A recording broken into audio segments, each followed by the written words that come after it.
Hello, and welcome to this week's broadcast of Spring Hill Now. I'm Breanne Bizette. Today, you'll hear about what's happening around Mobile, updates on Badger athletics, and get a preview of this weekend's forecast. But first, I'll take you around the Hill. Last Wednesday, students and faculty at Florida High School were victims of a mass shooting. At approximately 2 p.m., Nicholas Cruz entered the school and opened fire. Cruz, 19 years old, was reportedly expelled from the school prior to the incident. Students and faculty rushed to hide in their classrooms while Cruz shot rounds of an AR-15 assault rifle. There are several reports of teachers and students sacrificing themselves to save fellow students. Despite their best efforts, 17 were fatally shot and 14 were wounded. Police detained Cruz about an hour after the shooting. He confessed to the shooting and was charged with 17 counts of premeditated murder. Survivors are coming together in an attempt to prevent these types of tragedies in the future. From all of us at Badger TV, our thoughts and prayers go out to the families of the victims.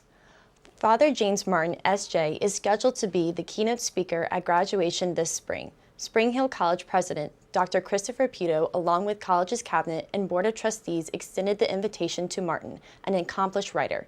His most recent work calls for a respectful relationship between the Catholic Church and the LGBT community. Consequently, Martin's work sparked national controversy. The Coalition of Concerned Catholics wrote to Spring Hill requesting that Martin be disinvited. There have been also petitions to have Martin disinvited to other speaking engagements. Puto addressed the backlash and sent out a mass email to faculty and staff describing how Martin's ideas of compassion are in line with the Jesuit ideals of the college. Puto also ensured that Martin's commencement address will not focus on the controversy, but instead discuss how graduates can use their education to live a meaningful life. Congratulations to Dr. Tom Ward, History Department Chair and Professor, for being awarded the honorable mention in the History of Science, Technology, and Medicine category of the Prose Awards for his book Out in the Rural.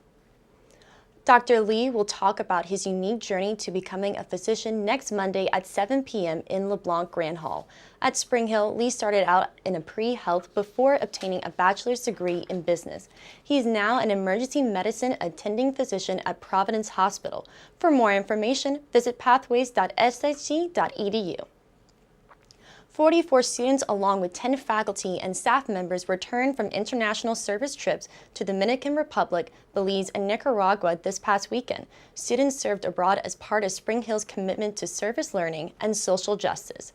Some groups helped to build portions of homes for families, visited the children at schools, and students had also the chance to learn about the culture of the countries they visited.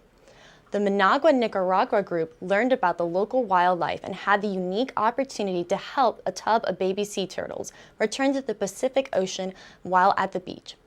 ISIP trips happen every Mardi Gras break. For more information, visit the campus ministry office on the second floor of the Student Center.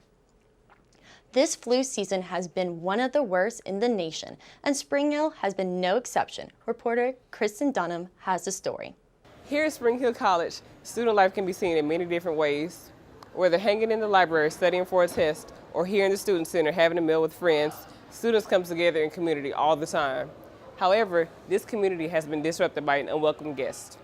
Much like others in the U.S. in recent months, Spring Hill has felt the effects of the flu. A couple weeks ago, my nose started running really bad. I thought it was a really bad sinus infection.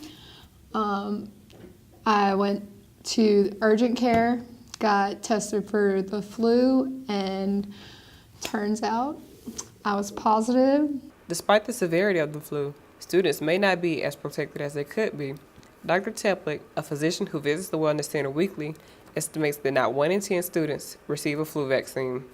So one of the problems with not being vaccinated is you can have the flu and not know you have it, give it to somebody else, and it can be fatal to people who can't be vaccinated. Dr. Teplick says that hand washing and covering your cough could also help prevent the flu. Another student shares what he's done for himself this flu season.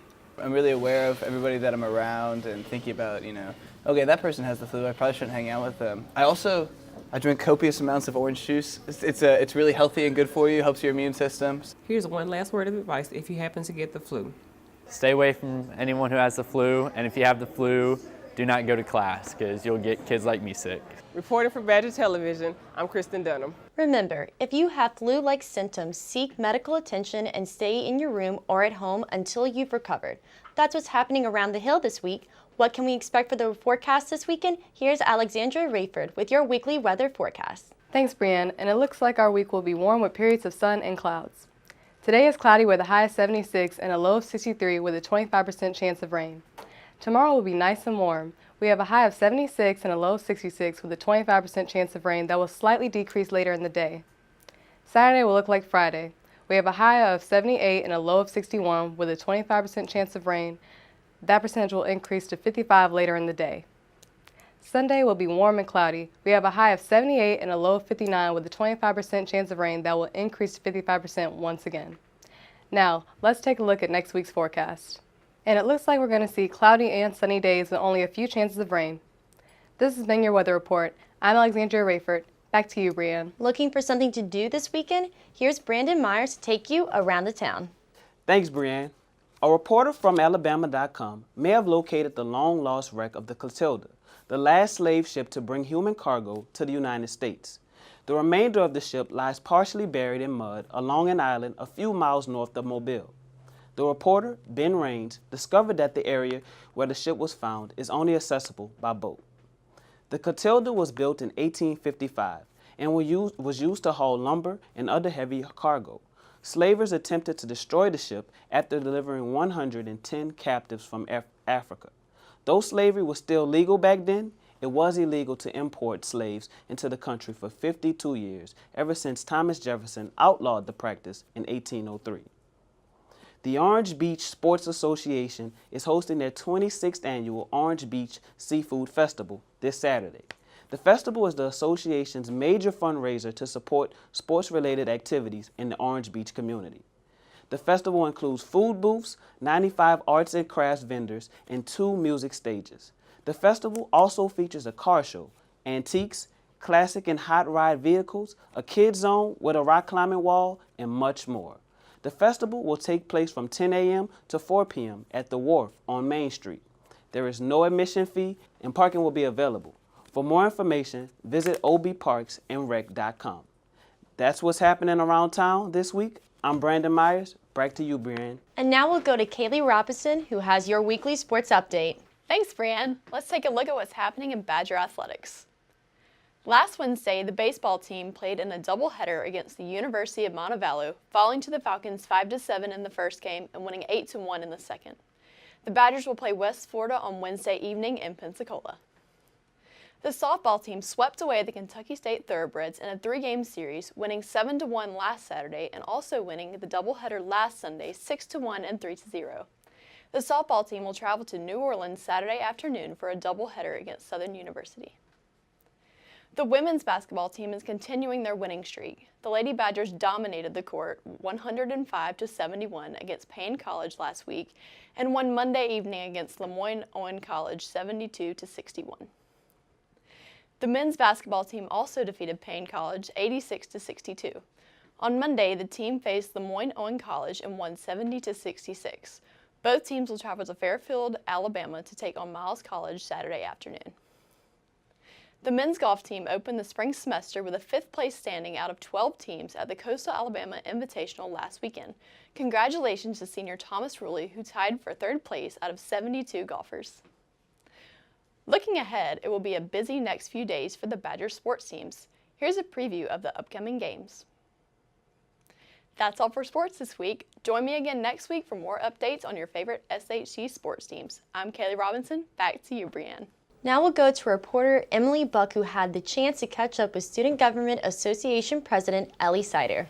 Spring Hill College is a place that embraces diversity and provides a platform for all voices. With the first female SGA president and vice president in years, female voices have been at a high. Ellie Sider, SGA president, had a lot to say about female representation on campus. I do think my position at SGA will inspire more women to run. A big part of that, I would also say, is having a vice president that's also a female. Ellie said one of the things that she thinks inspires the students about her presidency is her ability to accomplish her goals, even behind the scenes. I've had girls come up to me and say, like, oh, like, thank you for doing that, because now, like, I see I can get involved here. Sider stated she did not know the impact she would have on the student body, but she is motivated more now than ever, knowing her leadership has inspired many female students. Now so many students, but especially more girls, coming to us with like ideas and things that they think they want to see on campus, and it's tangible things that like we can't accomplish. And so kind of getting people to give us that voice and like hear what they want has been really cool, and we've had more people expressing interest now because of that. Sider works with the Student Senate and Cabinet. She believes her term as president has brought positive changes to the school. She still pushes all students to achieve their goals on campus and to follow their dreams. We've inspired people to even like start clubs and just do what they actually want and realize that they can do it, and really showing that, you know, like, girls can do things too. Reporting to you for Spring Hill's Badger TV, I'm Emily Buck. That concludes this week's episode of Spring Hill Now. I'm Breanne Bizette, and from all of us here at Badger Television, have a great weekend.